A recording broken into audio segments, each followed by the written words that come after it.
O Barcelona perdeu para a sensação do Campeonato Espanhol, o Girona, neste último final de semana. Derrota por 4-2 jogando em casa, o que deixa a equipe de Xavi Hernandes agora a 7 pontos do líder do campeonato, que é o próprio Girona. Né? O Barcelona estaciona aí nos 34 pontos, na quarta posição, e o Girona chega aos 41 na liderança do campeonato. E no vídeo de hoje aqui eu queria dar uma olhada nos gols que a equipe do Barcelona sofreu, fazer uma análise um pouco mais pormenorizada dos gols sofridos, para entender o porquê e como o Barcelona sofreu esses gols. Bom, a gente já começa com o primeiro gol, ainda no primeiro tempo. É importante dizer, né, sobre o panorama do jogo nesse momento aqui no primeiro tempo. Né? O jogo teve dois cenários macro distintos do primeiro para o segundo tempo. No primeiro tempo o Barcelona teve mais a bola, né? Começou o jogo ali, o cenário de partida foi o Barcelona tendo mais a posse, naturalmente, jogando em casa, né? Se impondo com bola, ali iniciando as construções ali no segundo terço do campo, e o Girona defendendo no bloco médio, né? Veio para o jogo defendendo no bloco médio, aceitando a posse do Barcelona, deixando o Barcelona trocar passes ali na primeira linha de construção, com os zagueiros, laterais, volantes, com mais liberdade, né? Sem serem pressionados. E de maneira intencional, justamente para atrair o Barcelona, porque o Girona queria jogar no contra-ataque, né? Queria atrair o Barcelona para ter espaço nas costas da última linha quando roubasse a bola nas transições, para poder agredir o Barcelona assim. E isso se mostrou muito frutífero, não à toa. O primeiro gol sai dessa maneira, numa transição, né, numa roubada de bola. O Barcelona perde a bola no último terço do campo, última linha exposta, o Girona consegue chegar ao primeiro gol. E aí o primeiro cenário é esta situação aqui, né? Primeiro, né, você tem aqui a última linha espaçada, né? Você percebe que o Christensen, o Koundé, o Araújo estão um pouco mais atrás. E a dificuldade que eles têm de defender a profundidade. E eu queria chamar a atenção aqui para um pormenor mais em escala individual, né? Para mim, um erro de comportamento na escala individual do Christensen, do zagueiro, que é na tentativa de abordagem, né? Na tentativa de fazer intervenção, de interceptar esse passe. Ele acaba utilizando a perna dominante dele, né? O Christensen é um zagueiro destro. Nesse momento aqui, perceba como que a perna mais próxima da bola, a perna que estaria na frente, seria a perna esquerda. Seria a perna, nesse cenário, a perna mais adequada para fazer a intervenção, porque seria a perna mais próxima, ele teria que fazer uma alavanca mais curta. Isso deixaria ele, não faria com que ele perdesse muito equilíbrio. No entanto, ele acaba optando por fazer a alavanca com a perna direita, ou seja, jogando a perna de trás, que é a perna dominante, para tentar fazer a intervenção. Isso faz com que a alavanca tenha que ser maior. Ou seja, ele tem que fazer um giro de quadril nesse movimento, o que deixa ele um pouco mais desequilibrado. E ele acaba não conseguindo interceptar. Talvez, se ele tivesse utilizado a perna esquerda para fazer a intervenção, ele teria tido sucesso. Ou se não tivesse sucesso, ele não teria perdido o equilíbrio e caído no chão e conseguiria recuperar as costas com mais velocidade. Só que não é isso que acontece. Ele tenta fazer com a perna direita a intervenção e acaba sendo superado. E aí deixa uma situação de 2 contra 2. E justamente sai o primeiro gol. O segundo gol, né, nós podemos ver aqui o Barcelona já não é uma situação de transição, uma situação que o Barcelona estava em organização defensiva, num bloco médio, né, atrás da linha do meio de campo. No entanto, eu queria chamar uma atenção para uma vulnerabilidade que surge a partir do tipo de marcação que o Barcelona utiliza. O Barcelona tem utilizado referências individuais na marcação, né, com encaixes e perseguições curtas, né, ao invés de uma marcação zonal pura. E isso faz com que a equipe acabe ficando mais vulnerável, mais suscetível a ser manipulada, ter os encaixes mais facilmente manipulados, o que pode gerar desequilíbrios na estrutura e acabar abrindo espaço, que é o que acontece nesse lance. Perceba como o De Jong acompanha aquele meia que rompe, né, para impedir a entrada da bola nas costas, só que ele acaba abrindo espaço à frente, possibilitando a finalização do adversário.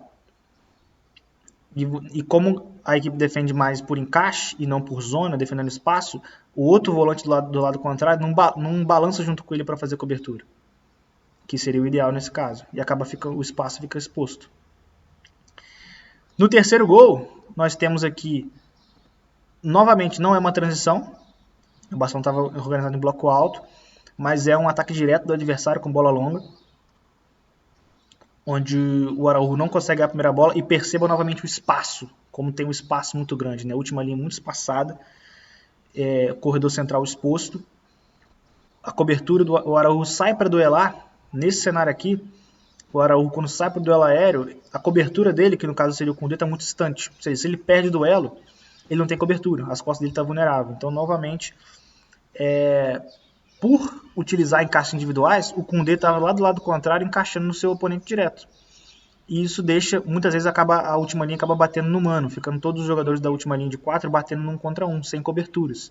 Então, quando um jogador acaba sendo vencido no duelo, ele não tem cobertura próxima, então os espaços ficam expostos, justamente por não haver essas compensações. Isso decorrente da escolha pelo tipo de marcação mais individualizada. E aí a cobertura distante, o Koundé precisa, quando ele perde o duelo, o Koundé precisa sair correndo para fazer a cobertura. E ele abre o lado oposto, perceba como o lado contrário fica exposto. Entendeu? Fica uma situação meio que de 2 contra 1. Que as costas do Koundé ficou vulnerável. E aqui tem outro detalhe ainda que tem a ver também, um pormenor individual, que tem a ver com a abordagem do Koundé. Né? Ele nessa ânsia, né, de tentar correr, de fazer cobertura, ele acaba acelerando muito. Ele não controla a passada no momento de desacelerar. Né? Quando ele chega próximo ao portador, o ideal seria desacelerar a passada, encurtando a distância dos pés para uma melhor abordagem, para você conseguir controlar melhor o seu giro de quadril. Só que ele não desacelera, ele mantém a passada muito larga e isso deixa ele mais suscetível, mais vulnerável a um drible com troca de direção. Porque com a passada mais curta ele consegue ter mais mobilidade para girar rápido e trocar de direção. Com a passada larga, em alta velocidade, ele tem dificuldade de trocar de direção. Então ele acaba sendo facilmente driblado. E aí deixa o atacante cara a cara com o goleiro. E no último gol, a gente tem aqui novamente uma vulnerabilidade da última linha. Os jogadores, todos os quatro elementos da última linha defensiva, né, com um perfilamento inadequado, né, não é o perfilamento ideal num cenário de bola descoberta. Né, você percebe que no centro do campo o jogador adversário tem bola no pé e bola descoberta, ele não está sendo pressionado. Nesse cenário, o comportamento ideal da última linha seria um perfilamento anterior-posterior, né, um perfilamento lateralizado, dividindo entre defender o espaço à frente e o espaço às costas da última linha. No entanto, eles estão com o perfilamento somente anterior, com o corpo todo voltado para a bola. Isso deixa as costas da linha vulnerável, fazendo com que, quando essa bola entra nas costas, eles precisem fazer um giro de quadril maior. Tem que fazer um giro de 180 graus. Isso faz com que eles percam tempo. Quando eles perdem tempo, dão tempo ao adversário. Além disso, você tem um desequilíbrio muito grande aqui nesse intervalo entre o zagueiro e o lateral direito. Perceba como o Koundé está bem... Koundé, o lateral direito, lá está bem alto no campo, né? Ele está bem aberto, né? E acaba abrindo o intervalo entre ele e o De Jong. E fica exposto a movimentos de ruptura para entrar nas costas da linha. Perceba como o atacante adversário entra sozinho. E aí depois, na hora de fazer as compensações, perceba como novamente outro espaço fica aberto, que é as costas do lado oposto. Muito por conta também da questão do tipo de marcação escolhida. Né? Os jogadores acabam referenciando a bola e não referenciando os espaços, né? Uma falta de mentalidade zonal para dividir referências. E não percebem, não levam em conta o espaço às suas costas, onde tem um atacante livre do adversário chegando por ali. E é justamente ali onde a bola chega, onde a bola vai para o quarto gol.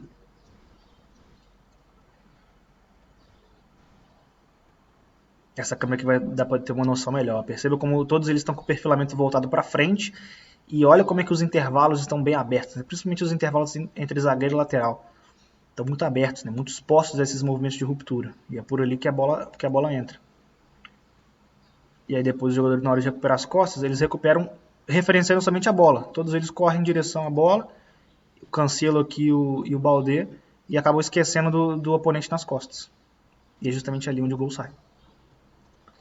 Bom, então esses foram os 4 gols sofridos pela equipe do Barcelona, né? Então percebe que existe aí um padrão em como o Barcelona sofreu esses gols, né? Dificuldade de controlar e gerir os espaços em profundidade nas costas da linha defensiva, né? A facilidade com que os jogadores, a marcação é manipulada, né? Por conta dessa referência individual e de uma falta de mentalidade zonal, né? De dividir referências, de levar em consideração os espaços às costas como referência na hora da marcação, de fazer compensações quando o jogador sai da linha para pressionar, e além também da questão dos erros individuais, né, de algumas abordagens individuais, como foi do Christensen e do Koundé. Bom, o Barcelona já sofreu, se eu não me engano, já 18 gols sofridos nesse campeonato espanhol. Já é quase o número de gols sofridos na temporada inteira do ano passado, né? No ano passado foi campeão com 20 gols sofridos apenas. Então a equipe teve uma queda de desempenho defensivo considerável. E eu acredito que um dos porquês de tantos gols sofridos passa por esses tópicos aqui que eu citei.